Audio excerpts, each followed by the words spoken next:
कस्तो गर्मी भएको हावा नचलेछ फाइनली यो प्रतीक्षालय बन्यो माइला दाइले बनाउनु भएको होइन यो प्रतीक्षालय बनिसके हजुरहरू यतातिर घुम्न आउनुभयो भने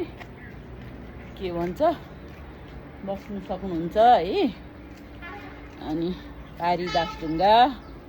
यस्तो रमाइलो छ मलाई त रमाइलो लाग्छ अब हजुरहरूलाई कस्तो लाग्छ है अनि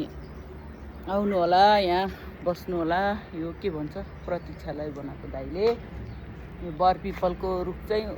कति वर्ष भयो होला कति 5-6-7 वर्ष अगाडि आमाले पूजा पनि गरिसक्नुभयो यहाँ चाहिँ बाउको दाइको भदैनीको अनि अरू सबैको छ यहाँ 2-4 जना प्लसको अनि यो हाम्रो खेतबारी हेर पहिला हामीले यहीँ कति खेत रोपेर यत्रो परिवार पालेको हो है तर आजभोलि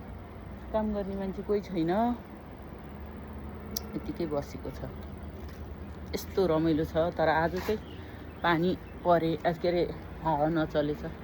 लास्टै रमाइलो लाग्छ हो मलाई त यहाँ बसेर आनन्द पारी दासढुङ्गा हेर्नलाई हेर्नु त कस्तो रमाइलो हौ